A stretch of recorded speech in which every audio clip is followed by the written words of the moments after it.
Welcome to a special episode of Scuttlebutt. Thank you for joining us.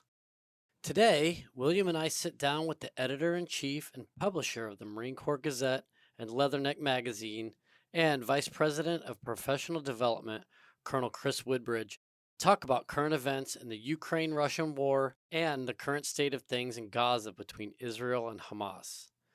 Like with our other War Zone update segments, there's no shortage of media outlets, news organizations, and social media influencers rushing to weigh in on these conflicts and provide a hot take.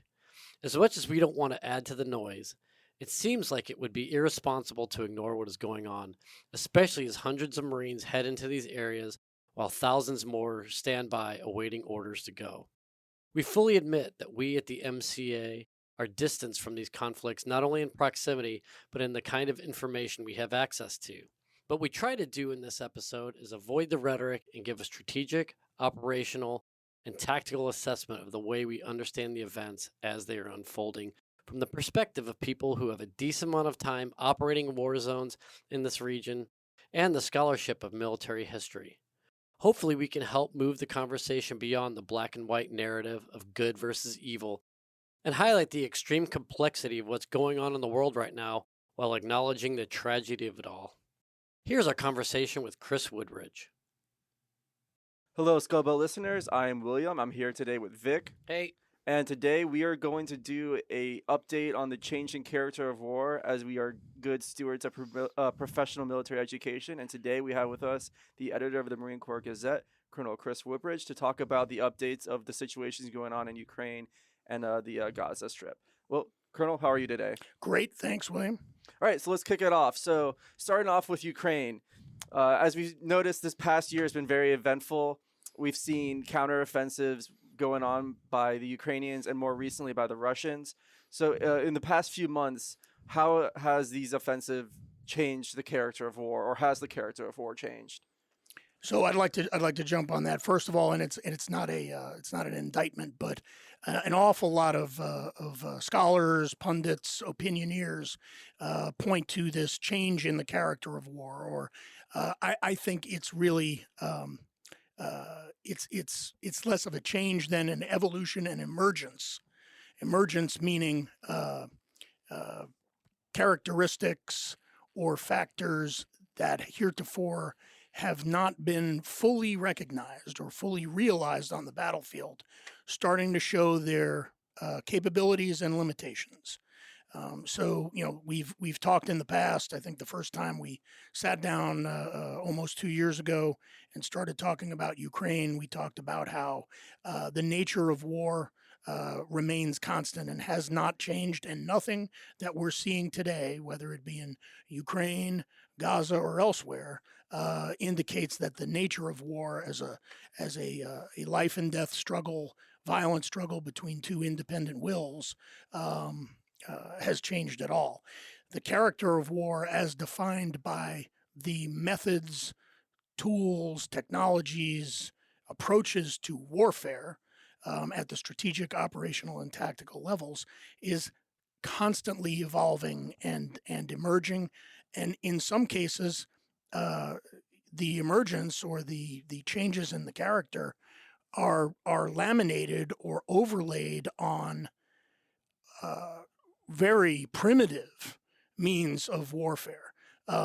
So again, that struggle between independent wills, that life and death struggle can be enacted with everything from rocks and clubs up through directed energy weapons and autonomous or semi-autonomous drones and loitering munitions.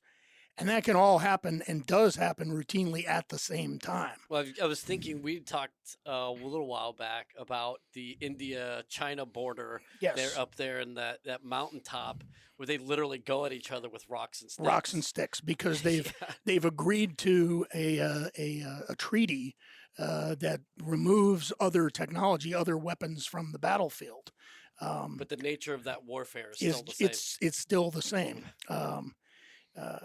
What we're seeing, and to William's point about Ukraine, so what we're seeing is convergence of a few different factors. In terms of the character of war as land warfare as defined characteristically really since 1914, what you're seeing is the convergence of defense in depth with attempts at a breakthrough battle. Mhm. So right now, and the inevitable effects of the region in terms of weather and the ability to do things. So winter is coming again.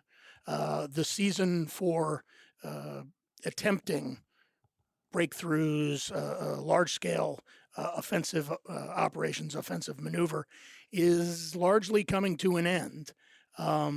Again, just defined by the effects of weather, seasonal weather, and the terrain in that area, but also the effects of the battlefield technologies being employed. So what are we seeing? You're seeing both sides essentially investing or fortifying defensive lines, which are really consistently recognizable all the way back to Cold Harbor and Petersburg in the American Civil War here in the Eastern Theater. Certainly defined the Western Front in World War I and created the military problem of how to defeat a defense in depth. And what time has demonstrated, and really various techniques throughout the subsequent years of conflict, World War II and after, is that the solution to that military problem, the military solution to defense in depth, is a breakthrough battle campaign enabled by combined arms, fire, and maneuver. Now that sounds easy. That's a nice bumper sticker, but there's so much involved in executing that, both in terms of the weapons systems available, and historically we've seen many times that technology will be the solution to all of this. The aircraft will be the solution, and strategic bombing will defeat the defense in depth because we can get behind the enemy's prepared lines, bomb his military capabilities, bomb his population into submission, and we'll just walk all over him. And it's got a 100% failure rate. Precisely. Yeah. It does not work. It creates massive destruction, casualties, civilian and military, but operationally and tactically, it does not work. We have in the past looked to varieties of technologies and techniques to enhance maneuver, airborne operations to include glider operations, later heliborne operations, vertical assault, as ways to, again, solve that military problem of defense in depth.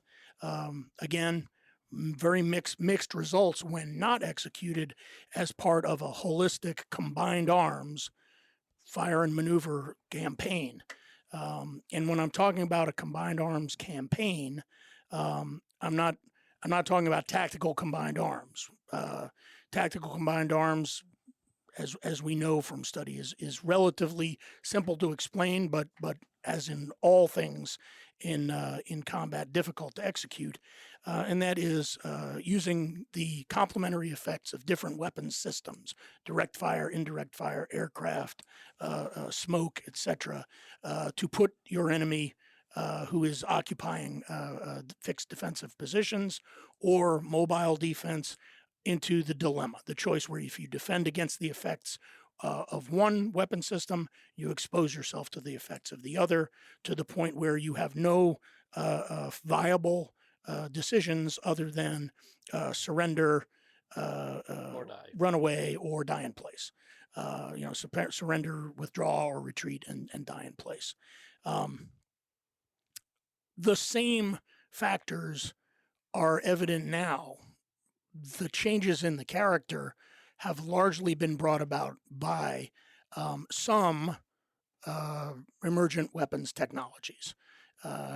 Specifically the use of the electromagnetic spectrum, the ability to exploit vulnerabilities in enemy communications and command and control systems, the use of novel technologies, drones, unmanned or semi-autonomous drones, loitering munitions, etc. But none of that replaces the underpinning technologies of combined arms, to include armored firepower, tanks and other armored vehicles, the value of prepared deliberate defenses, in-depth trenches, bunkers, and not single lines of resistance, but multiple lines of resistance, with everything that's required tactically and operationally for the troops executing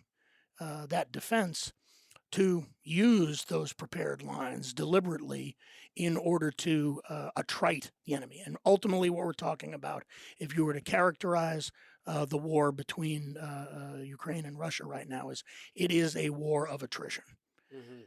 And I guess that's what I was thinking when you were mentioning these facets of maneuver war, combined arms fight, is at the end of the day, you still have surfaces and gaps. That doesn't go away.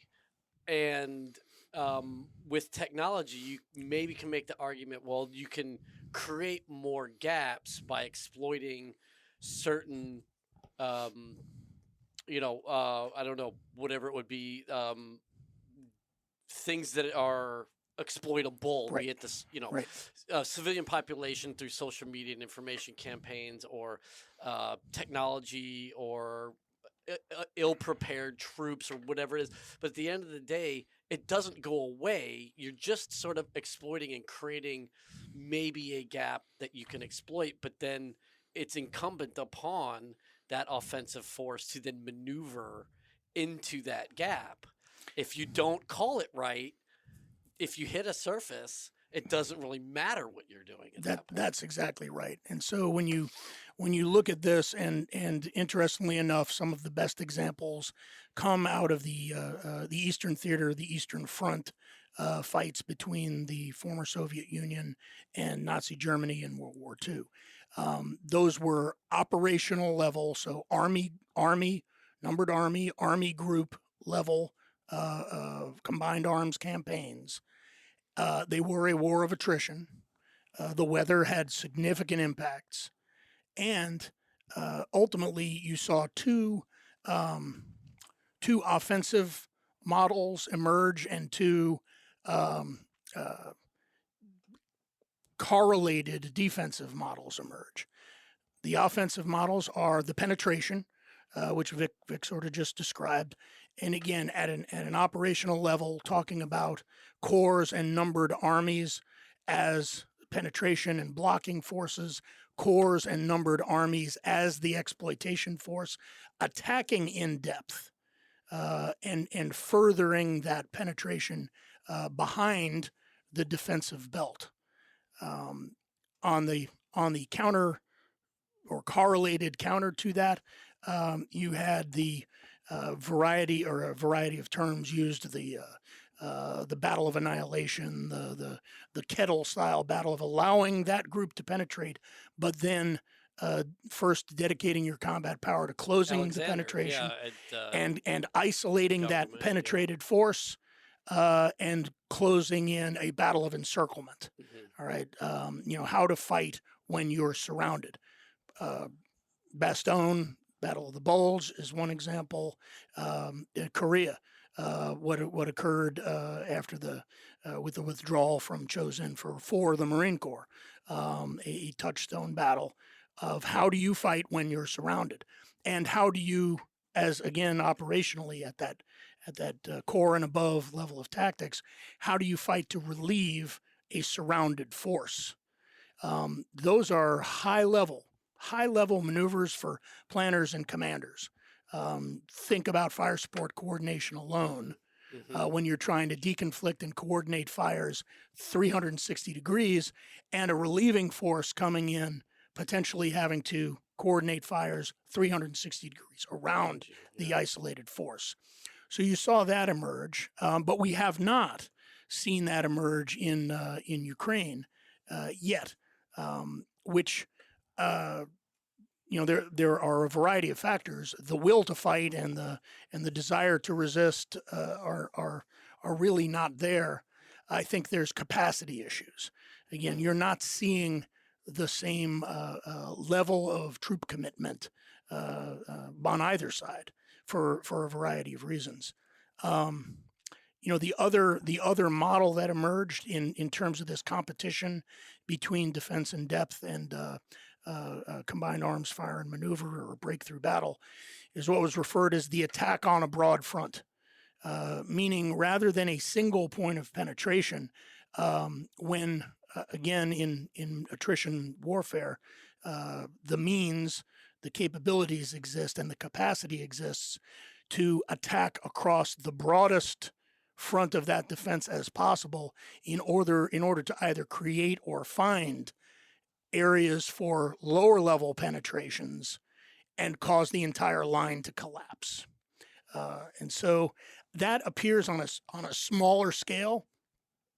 What has been going on in eastern Ukraine right now, but again, capacity-wise, it's certainly been short of decisive for both sides. Go ahead. Sorry. Yeah, so that leads to the next question is, as we noted the past year, both sides have made modest, might be a generous term, but some maybe tactical advances, like with Bakhmut, the long-awaited Ukrainian counteroffensive made mild gains, but no strategic impact. And now, as of recently, probably as we speak, Russia's trying to regain the initiative before the winter and is getting mauled over pretty well. So why is it difficult for both sides to achieve offensive maneuver? How can this be changed, and what will be required in order to make those changes? I think they would if they could, but I think right now both sides have limitations on their capacity, the amount of combat power available, and their respective capabilities. Would you say they've culminated? Would this be a culmination point? Temporarily, yes. Okay. I mean, no, an ultimate culmination point is defeat, victory. Right. What I think we're going to see is ongoing stalemate, which is the third option operationally. You either win, lose, or it goes into a stalemate. And I think we're going to see protracted stalemate until one of two things happens. One side or the other simply expresses willingness and ability to negotiate, or there is some significant change in again battlefield fielded capabilities and capacity, number of troops involved, which are sort of static on both sides, and the Ukrainian military is certainly static. Mm-hmm. On the Russian side, despite their population, they're not capable of fielding the overwhelming numbers of quality, meaning capable troops, to really make a difference. That's the capacity piece. The capability piece is what other weapon systems can influence this.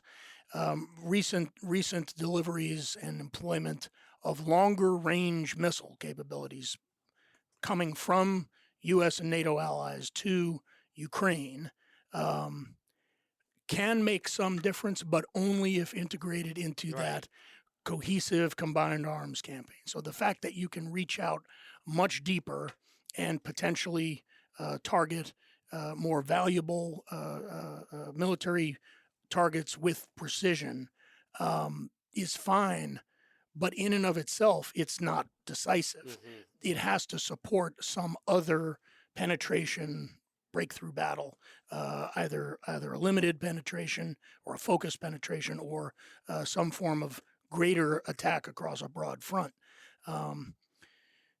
What's the other elements in play here again are national will, and I almost take those off the table for two reasons. Number one, Ukrainians have demonstrated national will to retain their sovereignty, and they've garnered significant international support because of that. In the Russian side, their ability to control their population, which has been refined over almost 100 years. It's an aged wine. Exactly. It's very and there's also some Russian nationalism involved there as well. But where the real power of the old Soviet Union was involved, and World War II was certainly the example of this, is the ability to mobilize the non-Russian populations of their nation state, and bring in volunteers and conscripts from throughout the Central Asian republics, the Caucasian republics, elsewhere, to build this multi-million person force, which proved decisive again in defeating Germany in World War II, when combined with U.S. and Allied air power. So we're not seeing that. So it's just short of that. Is there sufficient control of the population to maintain the political will of Russia? Has yet to be seen. Has yet to be seen. Now, what other things might Ukraine and her allies do to influence that? To date, have not borne any fruit. The idea of trying to create some form of resistance inside the Soviet Union. We saw what happened the last time somebody attempted that with the former director of the Wagner Group, and didn't again, past masters of maintaining population control. So probably not a factor there. So with the war having recently had its 600-day anniversary and approaching the second year, time is a factor. Which side does time favor, and how can we expect things to go forward? And is there a viable end game? So I don't know that time necessarily favors either side, because one of the things that is occurring in time are going to be national elections in this country. And the reality is that the U.S. leadership across two administrations in really leading allies and partners to support Ukraine materially, recognizing that we're not fielding forces to fight alongside them, is a political decision within this country. And at the national level, it will certainly play to one degree or another into what happens during this next election cycle. So what that means is, now, does that favor Ukraine? Probably not, or it does, depending on how this breaks. Because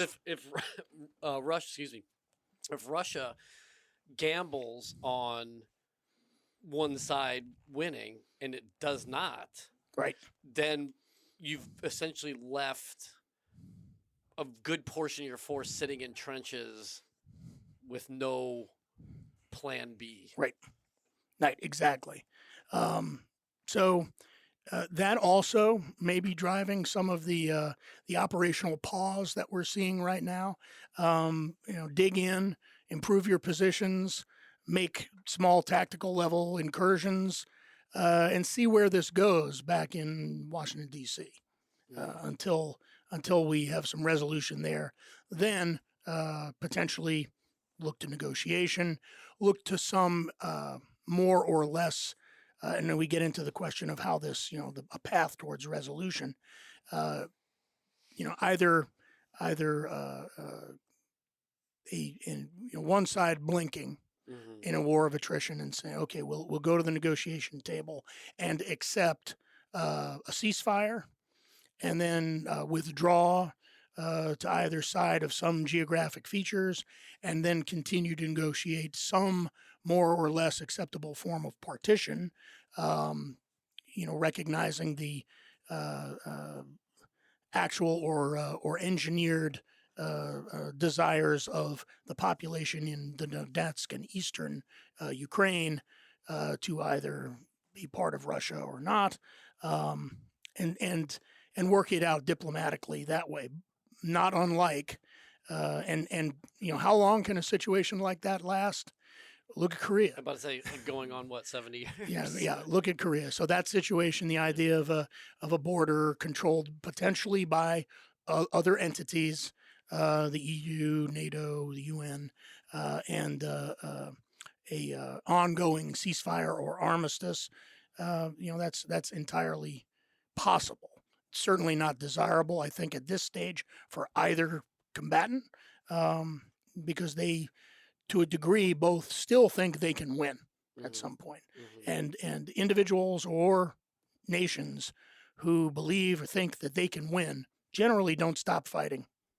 Sure. Don't stop fighting. So that's sadly the way this, I think, will continue to play out.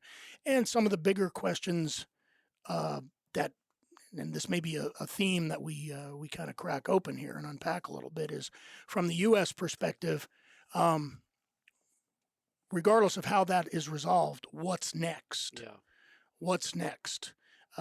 Where is the investment in Ukraine? What is the long-term diplomatic and economic measures in dealing with Russia, particularly with regards to energy? And so, those what's next questions can help drive what you do about this. Down at the lower tactical levels of the Marine Corps, probably the key takeaways here is, once again, the role the Marine Corps plays strategically in U.S. defense through their ability to be present, at least periodically, in multiple locations. And so, every exercise that goes on in Norway, where we have prepositioned assets, every bilateral or multilateral training exercise that we do with naval expeditionary forces in Scandinavia, in the Baltics, matters. Matters because it is demonstrating actual presence, and that is a actual presence of relevant, legitimately capable forces is an underpinning of deterrence. It's one of the ways that deterrence works. If any of those pieces are not there, i.e., virtual presence, otherwise known as actual absence, which we've seen the effects of multiple times in the last 5 to 10 years. Presence, but of a force lacking relevant capabilities to the fight, does not work as deterrence. And then ultimately, and this is the hardest to quantify, I think, is demonstrated national will. The will to actually fight and deter.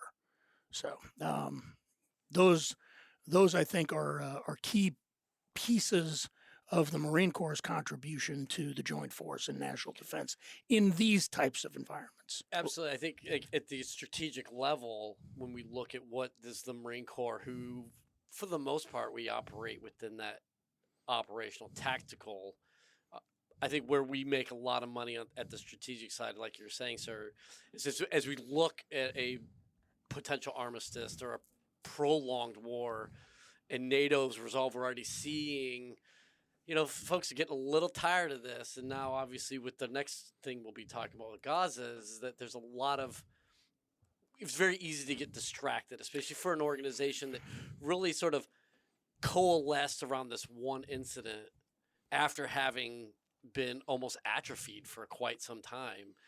That as long as we can continue to participate with NATO allies and keep them focused on the lane, that will play huge on our strategic partnerships. If we start to pull away from some of these bilateral, multilateral exercises, I think we're going to see those fissures start to really start.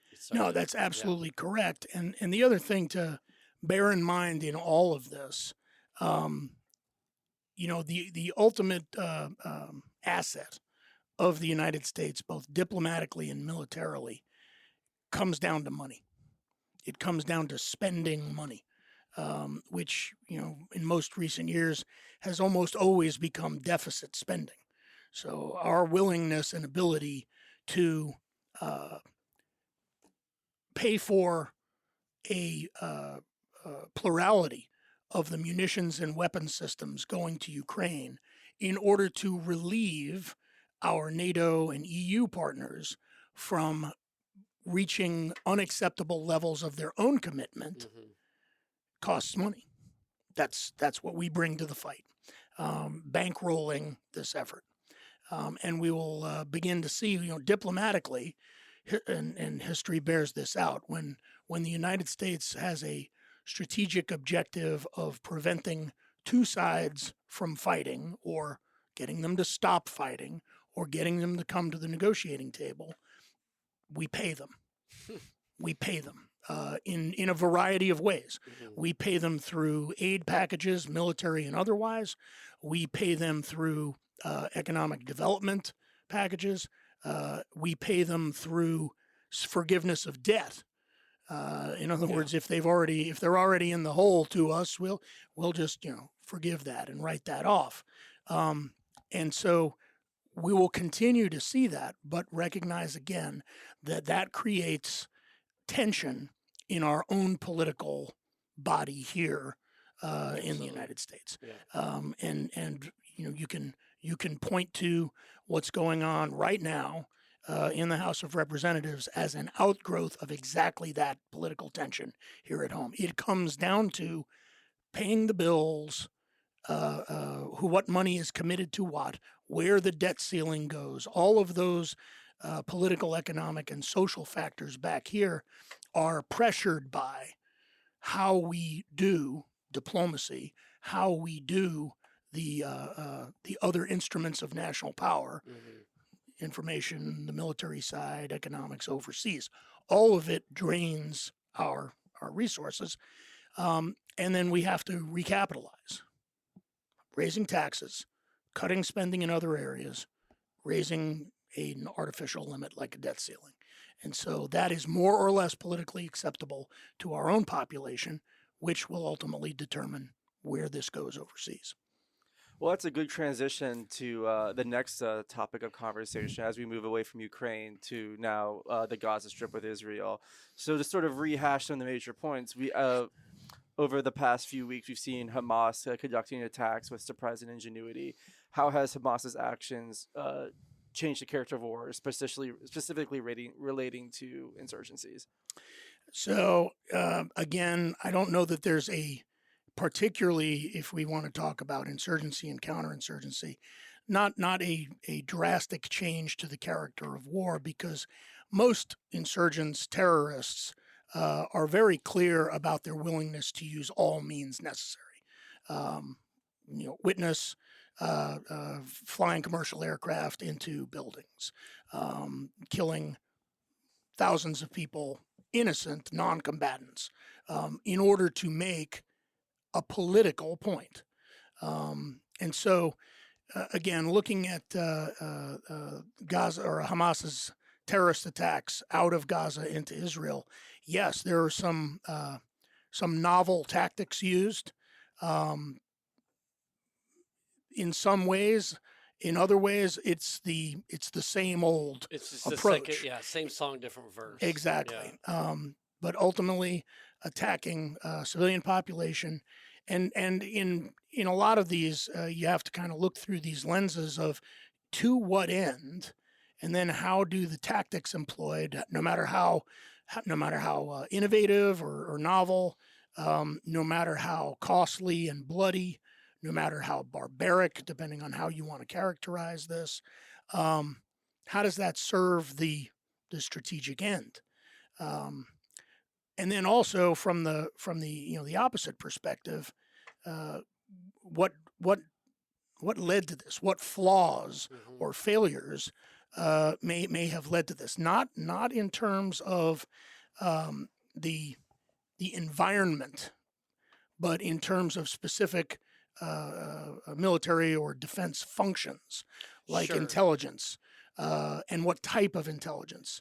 And I think it's worth caveating or defining our terms. And when we say these failures in these pillars of military and state operations, we're not talking about someone napping on the job. No.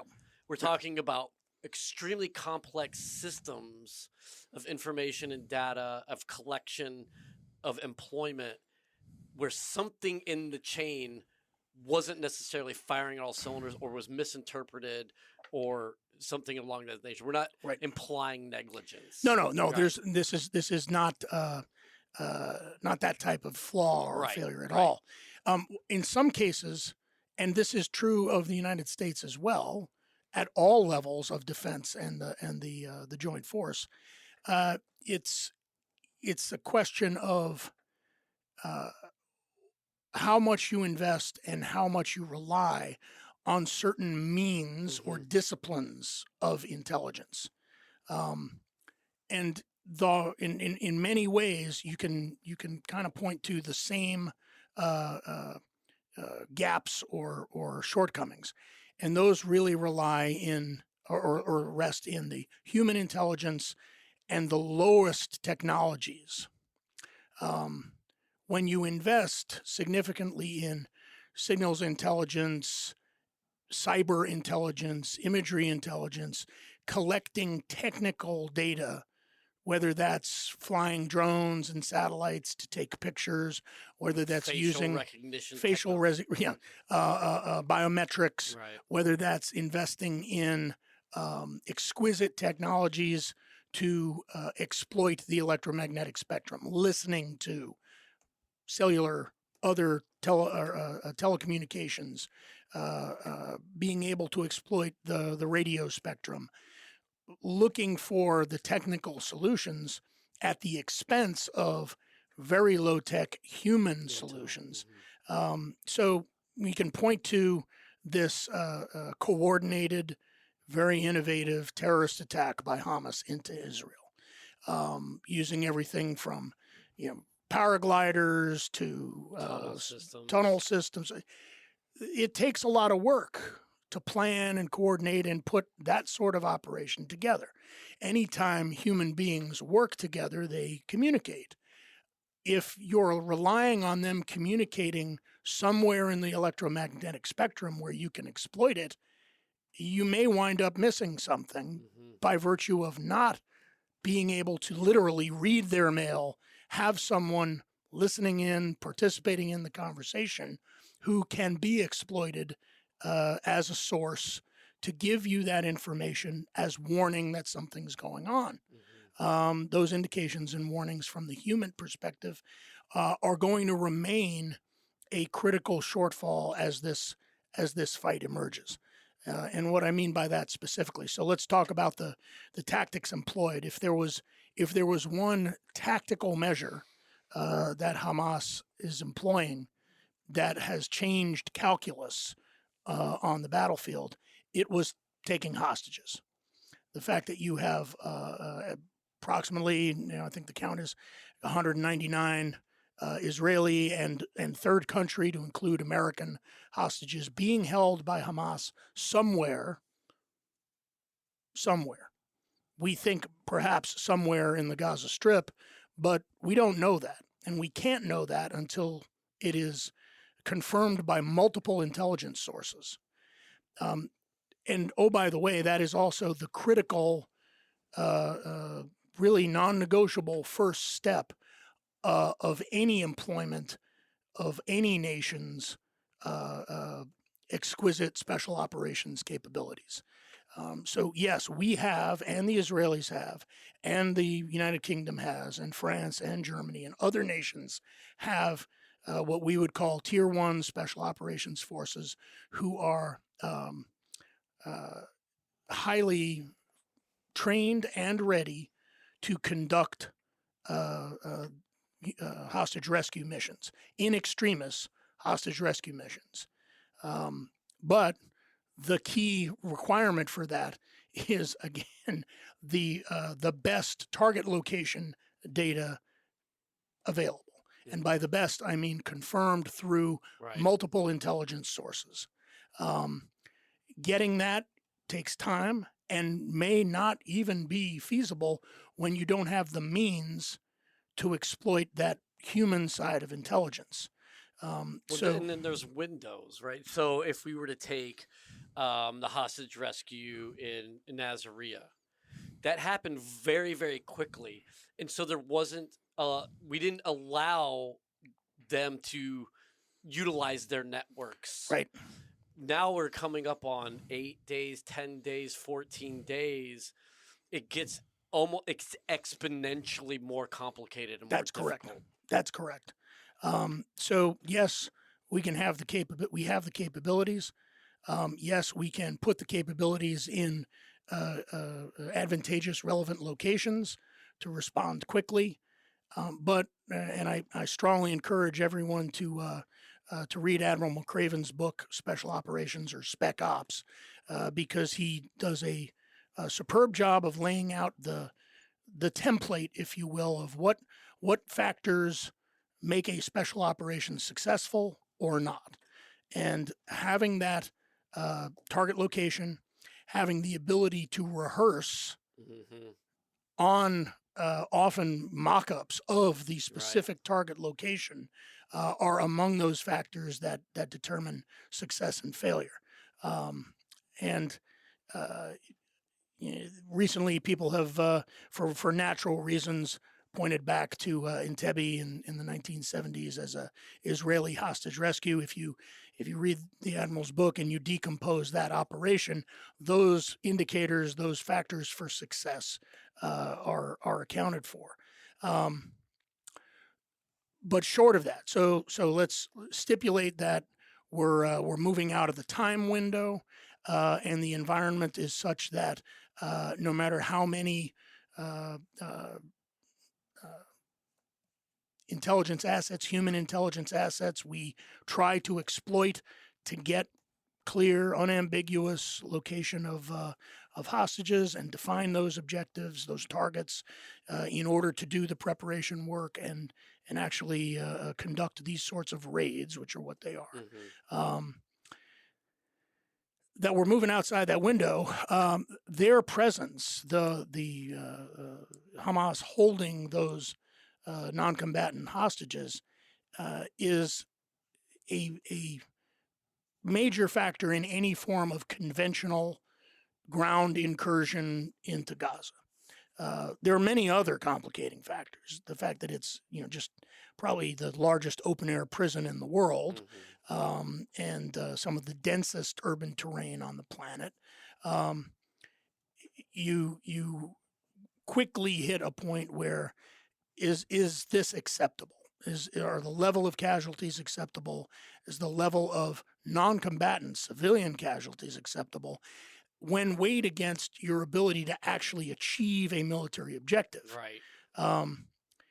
And this again comes back around to where's the strategy? What do you want to try to get out of this? Sadly, you have on the Hamas side a strategy based on destroying the state of Israel, right? Which is such a I hate to use this term in a derogatory sense, but in the definition of the term, it is a ridiculous objective. I think the obliteration of a nation. To add, I guess, some civility to that, it's their optimism is outweighing their pragmatism. Yeah, that's a very good way to put it, because it's unattainable. It's unattainable. It's unrealistic. Yeah.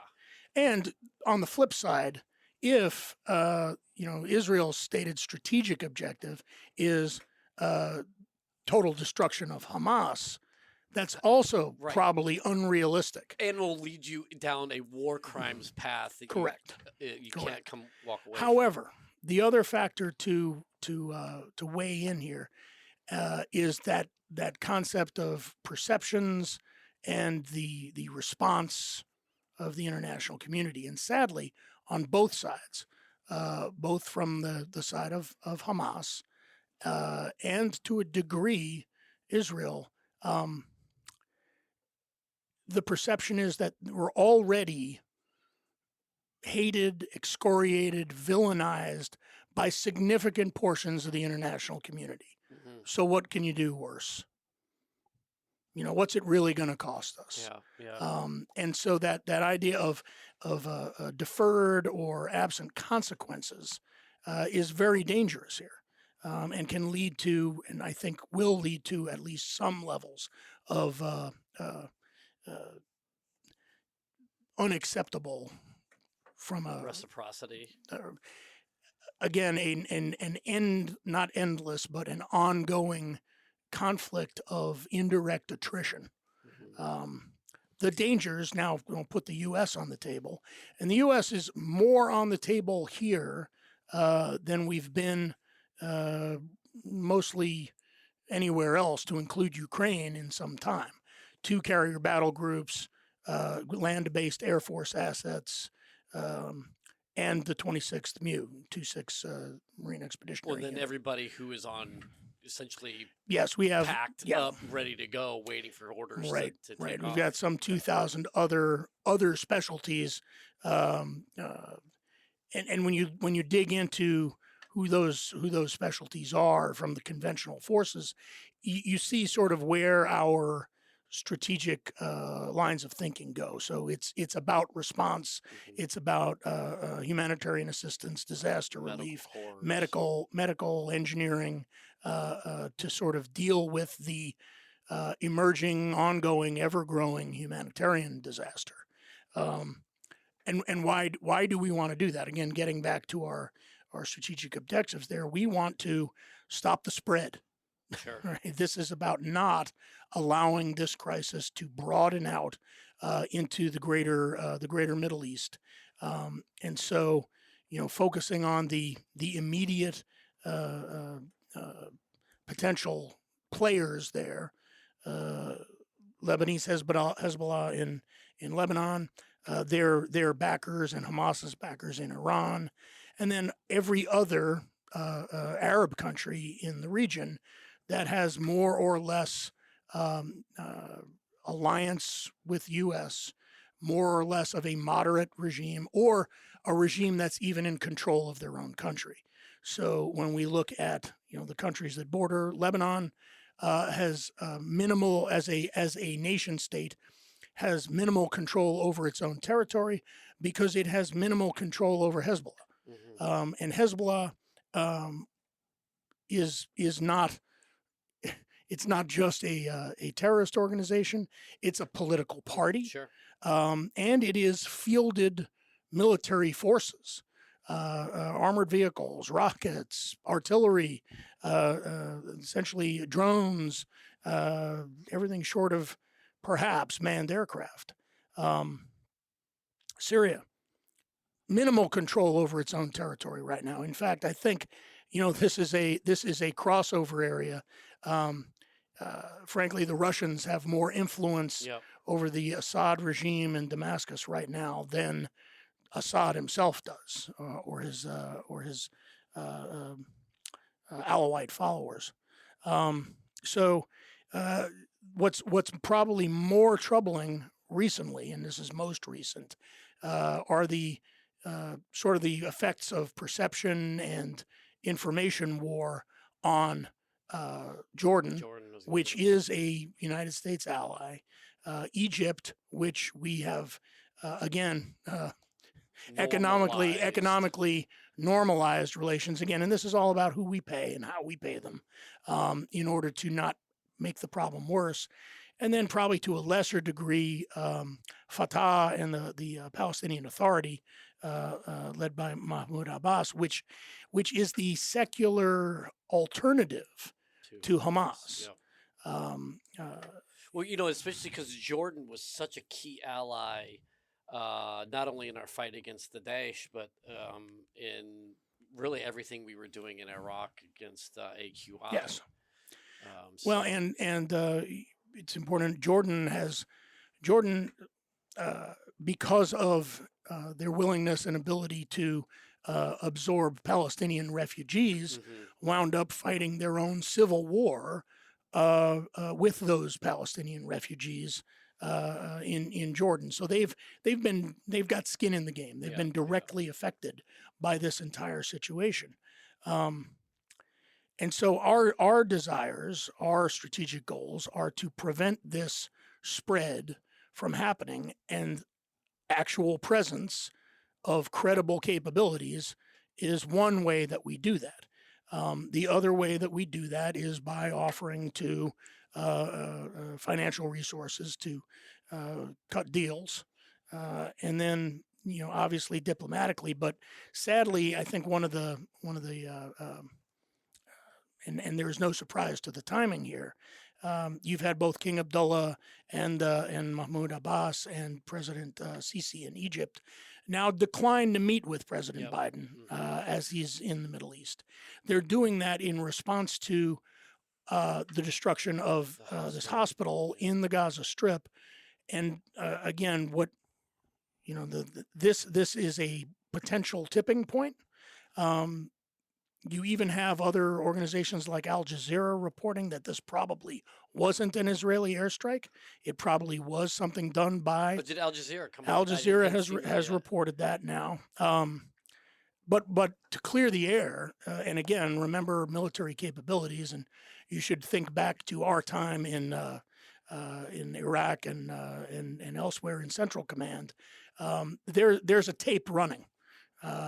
There's video and other information about what exactly was going on in the sky and on the ground. You have ISR assets and other command and control assets, and you can run the tape back to exactly. This was what we referred to in CENTCOM Sydney. Sydney was the data system, the command and control system in CENTCOM, and the old saying was, if it didn't happen in Sydney, it didn't happen. Yeah. And so there's similar capabilities in Israel, and it would behoove them perhaps to release some of that information to prove it wasn't us. Not releasing that information for whatever reason sadly plays into the hands of that information operation to point the finger and say it was you. And you're already committing war crimes. You're already doing what you said you wouldn't do. And this ground operation, with or without hostages, will be an extermination campaign, not against Hamas, but against the Palestinian people in Gaza. Right. Again, sadly, the Israeli military, their rhetoric also underpins that. It's not helping. It's not. No, helpful. saying that the Palestinian residents of Gaza should, rise up and oppose Hamas, again, is unrealistic. We're talking about, unarmed civilian population, really wholly controlled by an armed terrorist organization. Yeah. I use the example of an open air prison. It's a massive, hundreds of thousands of prisoners in an open air prison, but that prison is controlled by the largest prison gang that they have arms and capabilities. So again, looking towards this and what potential solutions are there, because even a successful, let's put on our imagination caps and imagine what a successful ground campaign, would look like From either side. from the U.S.-Israel side. I see. Okay. And perhaps from every side except Hamas. Okay. Although, we'll touch on that. So either sequentially or near sequentially, rescue of a plurality of hostages, followed by, sadly, street-to-street fighting, but with restraint and with assistance following close behind it. Similar in some ways to what occurred in Fallujah, but sequenced closer to relieve some of that humanitarian impact. Backed by regional Arab states and the U.S. to bring aid in through Egypt, opening the Rafah crossing, allowing refugees to leave. Because if you're just sort of the average Palestinian resident of Gaza, your question is, where do you want me to go? Right.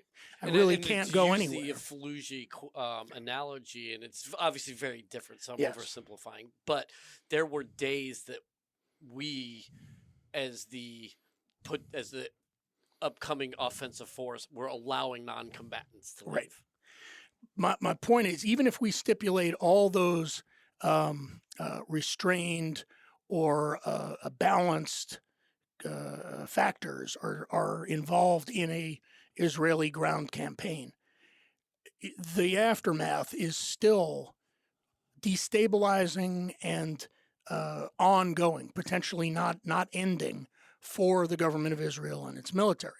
You are now creating a new problem with that territory.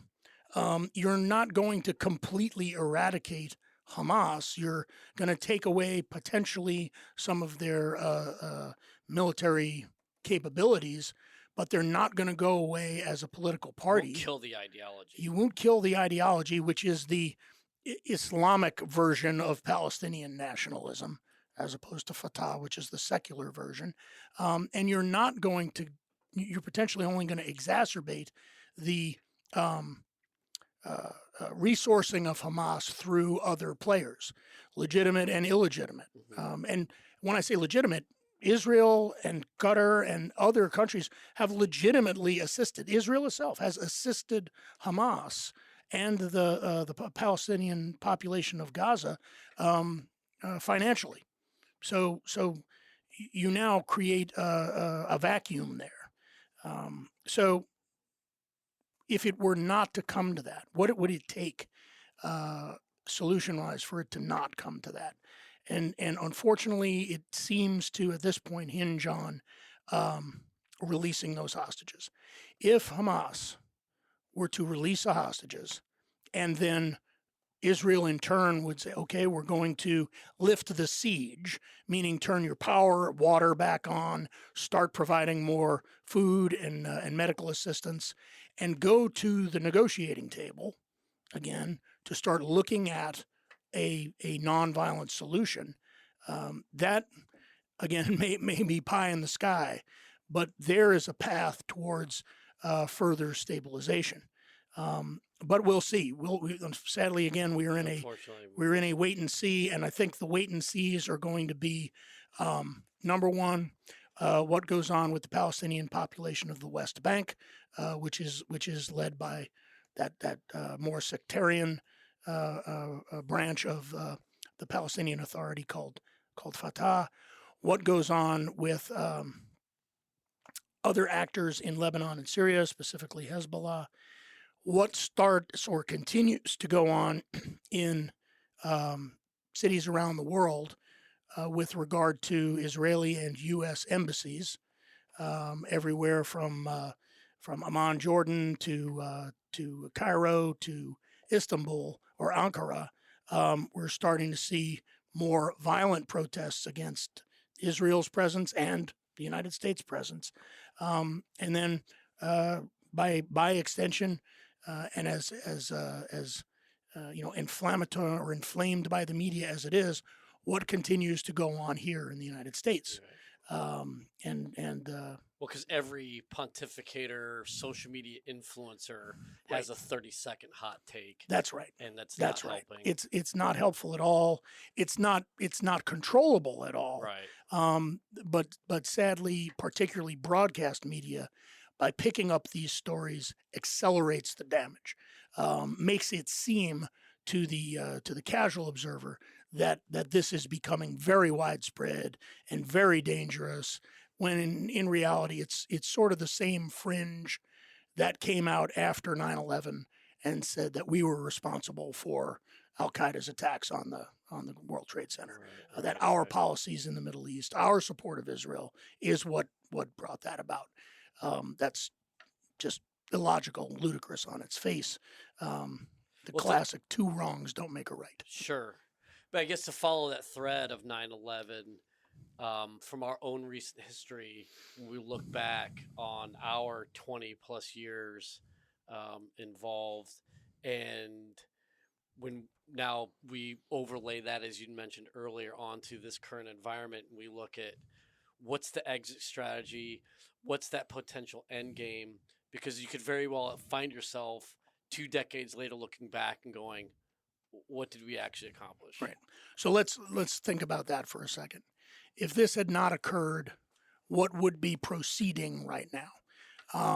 One of the things that has taken a back seat is an ongoing actions of what are have popularly been referred to as the Abraham Accords.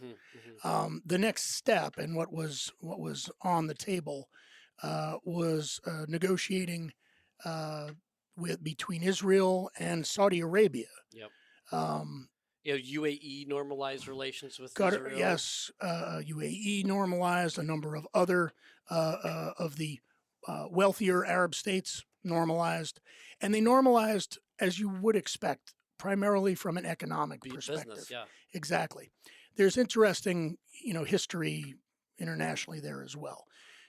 We can look at the EU, Goods, Bads, and Others, as a successful regional transnational organization.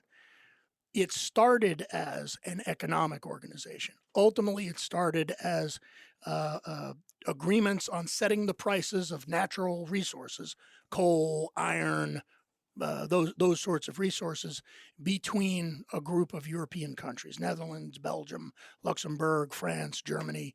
That grew from an economic base to a diplomatic base to a military base. That's the long game of the Abraham Accords. Start by normalizing economically. Everyone benefits from that. Expand it to the more resource poor states in the region. But let's imagine again success in that regard. Normalized relations, perhaps some bilateral or multilateral treaties between Arab states, Egypt, Saudi Arabia,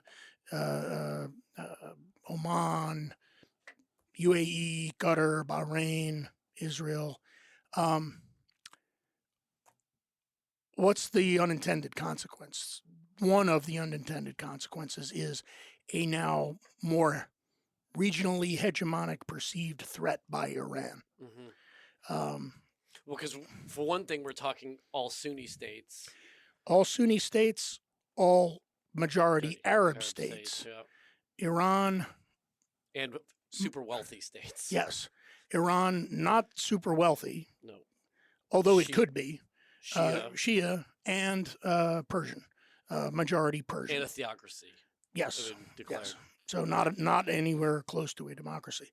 And again, we're talking about the governments of these countries. We're not talking about individual people or the population, which is a problem in and of itself when the government does not represent or account for the interests of its people. In some ways, you have Gaza and Hamas.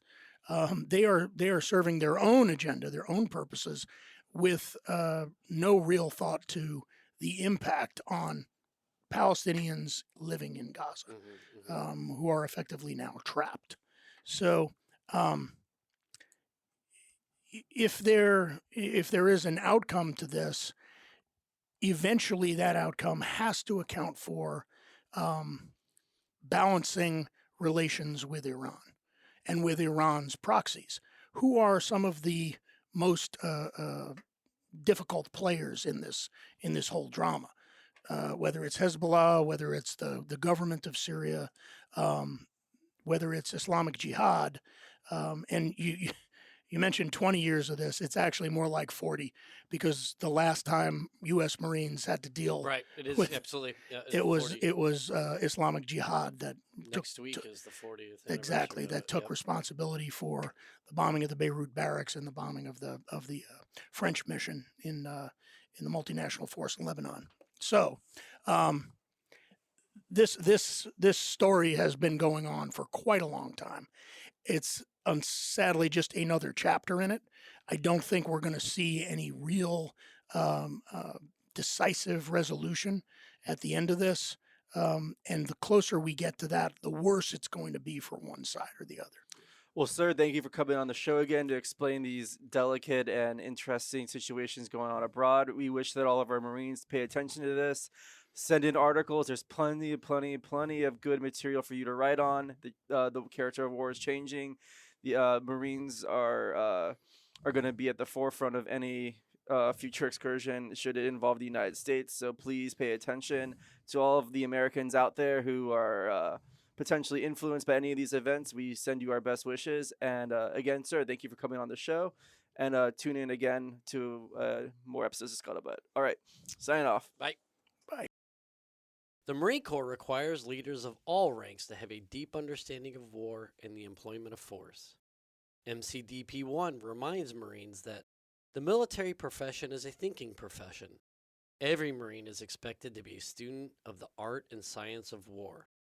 It goes on to say that every Marine has an individual responsibility to study the profession of arms.